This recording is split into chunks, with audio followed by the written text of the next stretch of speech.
There's no denying it, my looks kind of peaked in elementary school. If only I could go back in time and realize how lucky I was that older girls were chasing me. Not that they don't anymore, but just not the same amount. Maybe I should do what seems to be a new trend here and go after younger girls. Okay, however, lots of 6-year-olds are adorable, so there must have been another reason. Maybe it was because they recognized my athletic and physical prowess. After all, I was the king of the handball and four-square courts. I was renowned for having the most feared serve in the entire playground. Watching myself gracefully smack the rubber ball, handball, hard against the blacktop was a thing of beauty. I disposed of the peasants who dared to challenge me on my court. Also, my basketball skills were highly developed for a young kindergartner. My shot was silky smooth and I was mind-boggling quick. Dunking was already a part of my advanced repertoire. I still have bruises on my wrists from smashing the rim of the hoop too hard when I coached around my classmates. They were 5-foot rims, but we keep that our little secret. If athleticism somehow translated to being fit to play Prince, then I was covered. Or maybe it was even the fact that I had one of the fastest math minute times in class. I could blaze through addition and subtraction problems quicker than the theme week video editors could censor the angels and erase them from existence. My math minute time was one of my proudest elementary school achievements, no doubt. Believe it or not, no one wanted to be the prince. It's not saving and then winning the princess's heart every boy's dream. Well, not in elementary school. Girls in elementary school are trouble.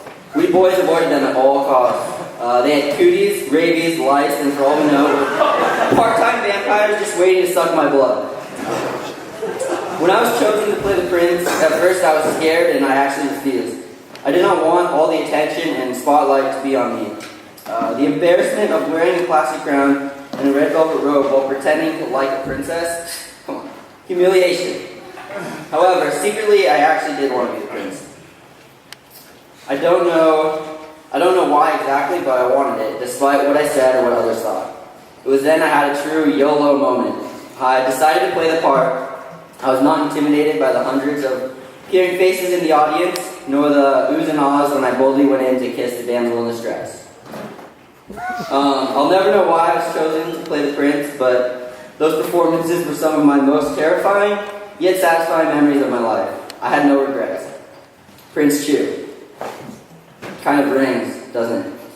So now let's imagine an entirely different scenario occurred. Let's imagine I did not play the prince, but rather refused to play the part because of the attention and embarrassment, and instead sunk into the background as some other minor role. Let's say I chose to be Knave Chew rather than Prince Chew. I would have been filled with regret because secretly I really wanted to be the prince, but passed it up because I was scared, timid. After the school play, I walked with my mom to the car, full of thoughts of what could have been. Then in an instant, a driver loses control of her car while texting on her phone, and wham! She runs into me and I die. Well, thank God this scenario didn't actually happen. It very well could have. My last moments would have been moments of regret, and then boom, my life is over, just like that.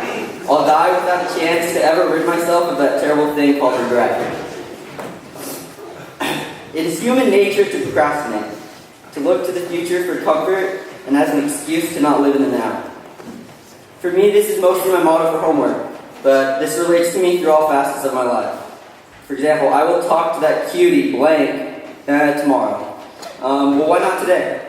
I will finally get the guts to tell blank that I like her. Well, why not today? I will finally start that book I've always wanted to start writing, after high school ends. By the way, this is true. I've always had a burning passion to write a novel. Why not today? Oh, well, I don't care if my high school crush is with another guy. I have a bright future ahead of me, and destiny just doesn't want us to be together. How often have we heard that? How many times have we heard that?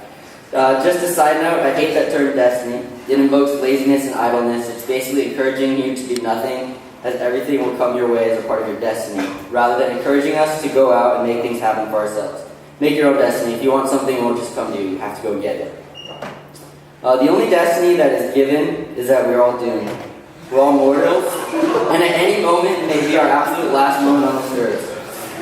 As the Iliad says, everything is more beautiful because we're doomed. You'll never be lovelier than you are now. We will never be here again.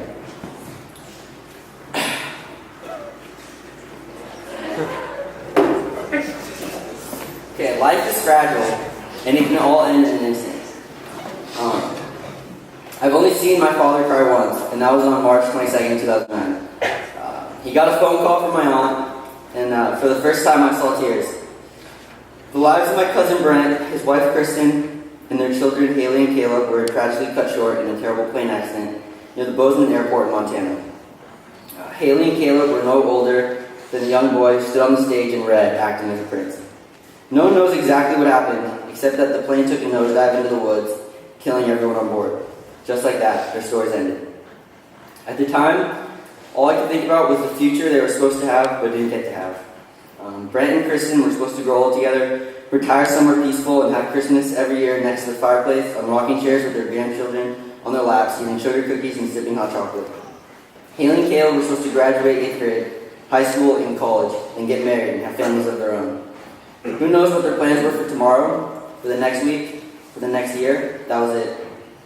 They didn't get a chance to live to tomorrow, to achieve the things they wanted to in the future. All they had were the memories they had already made, which I can tell you, they were a family that made the most of every day. So for that reason, I slept a little easier knowing they were a family who lived with no regrets. I still remember my last memory of them.